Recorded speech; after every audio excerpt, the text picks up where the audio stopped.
This is an anti-racism listening list.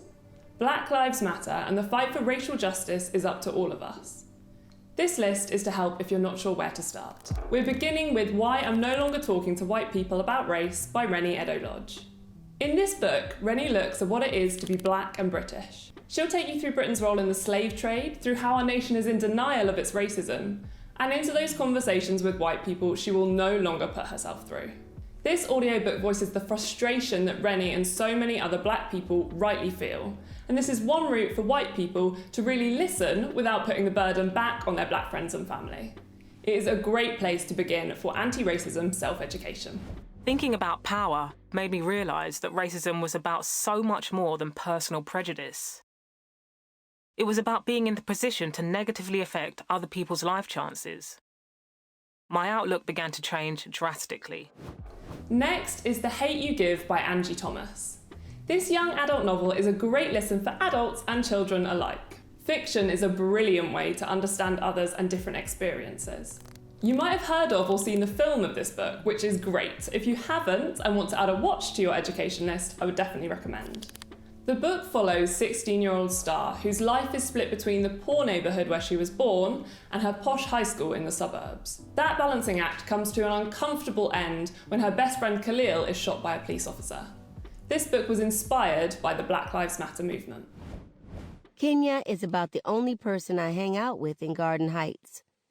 It's hard to make friends when you go to a school that's 45 minutes away and you're a latchkey kid who's only seen at her family's store. It's easy to hang out with Kenya because of our connection to Seven. She's messy as hell sometimes, though. Always fighting somebody and quick to say her daddy will whoop somebody's ass. Next is a non-fiction listen, How to Be an Anti-Racist by Ibram x Kendi. This book shows how neutrality is not an option when it comes to racism. If you aren't being actively anti-racist, you're contributing to the problem. Ibram is the founding director of the Antiracism Research and Policy Centre, and he is a great teacher. In this book, he helps us to recognise that everyone is at times complicit in racism, and he shows us how to be a force for good instead. The reviews section on Audible for this book will give you a powerful sense of how highly recommended it is. I thought I was a subpar student and was bombarded by messages from black people, white people, the media, that told me that the reason was rooted in my race, which made me more discouraged and less motivated as a student, which only further reinforced for me the racist idea that black people just weren't very studious, which made me feel even more despair or indifference, and on it went. We have Layla Saad's book next, Me and White Supremacy. In Layla's words, this is not a book you read, it's a book you do. Each chapter takes you through a different element of racism and white supremacy, explaining a lot of the terms you might hear, like tongue policing, the adultification of black children, white fragility, white guilt, etc. And it allows you to examine how your reactions, or lack of action, and sometimes just thoughts in certain situations, have seen you further different elements of white supremacy. So this means upholding a system that is harming and oppressing BIPOC, black, indigenous, and people of colour. Each day for 28 days, you'll journal your thoughts using the prompts in the audiobook, helping you to take ownership of your own personal anti-racism work.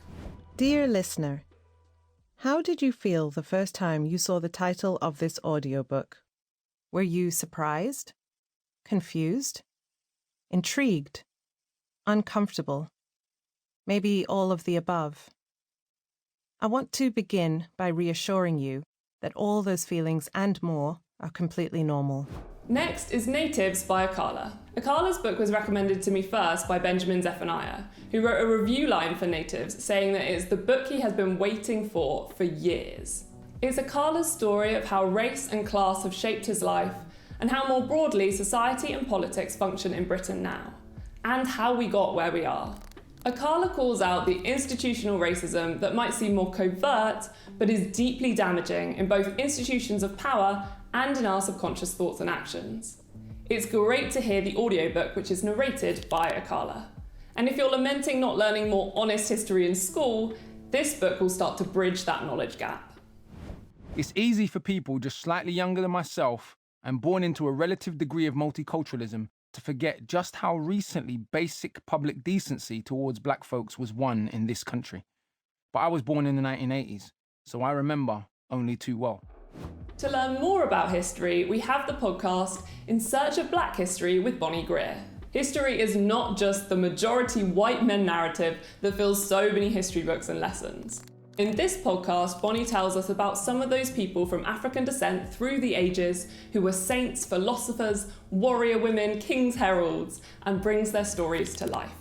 Tudor England was also a landscape of black people, many free and vigorous and robust, living in an England of living color, a country in which we lived and worked and did not go unnoticed.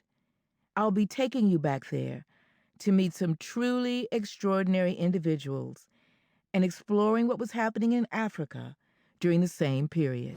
Next is White Fragility by DiAngelo. DiAngelo coined the term white fragility in 2011 to describe the emotional response that many white people show when they are called out around unintentional racism. This reaction makes it harder for racial hurt or offence to be spoken about, and often silences black people who shouldn't have to deal with this potentially damaging emotional response. This book shows how we can start to have more honest conversations, and it helps white people make sure that we are really listening. It is not enough to be a rhetorician and a semiotician to deconstruct and demythologize whiteness. One must be a magician of the political and the social, an alchemist of the spiritual and psychological too. One must wave off racist stereotypes and conjure a rich history of combating white supremacy and white privilege and white lies, a history that has often been buried deep in the dark, rich, black American soil. Now we have Noughts and Crosses by Malorie Blackman. This was one of my favourite books growing up. It follows the relationship between Sephi and Callum. Sephi is a member of the dark-skinned ruling class, and Callum is one of the colourless underclass who were once slaves. They've been friends for years, but this society would frown upon any romantic relationship between the two. This is such a brilliant children's book, and actually whole series, as there are currently 5 books out with a 6th on the way. I was just thinking about my son and your daughter. Wouldn't it be nice if...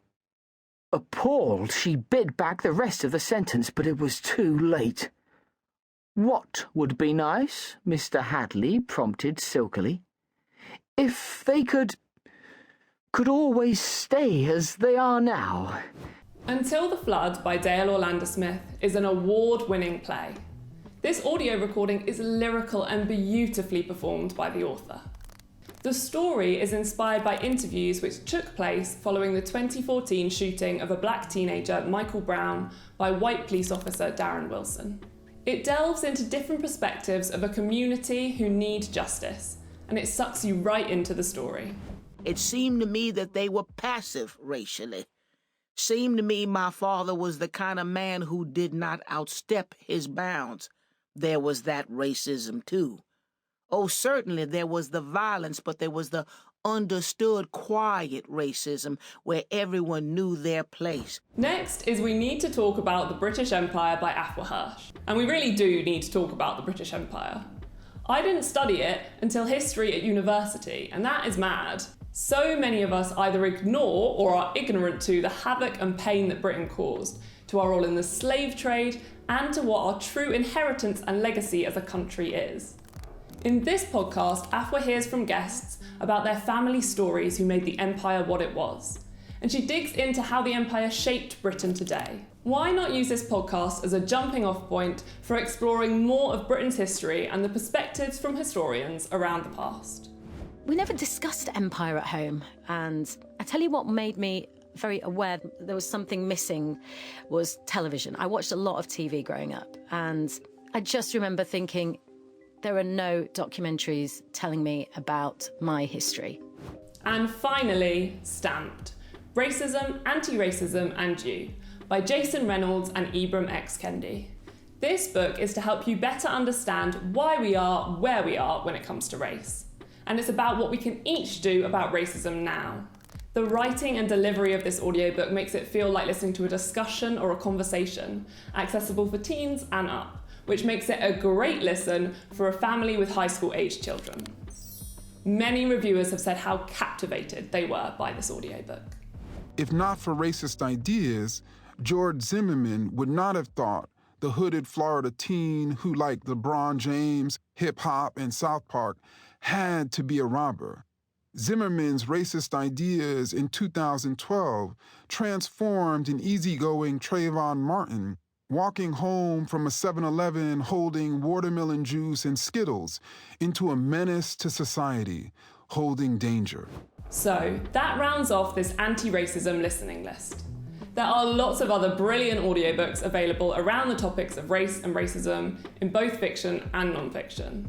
This is just a selection for you to explore, listen to, and to help you begin your lifelong anti-racism work. Thanks for watching.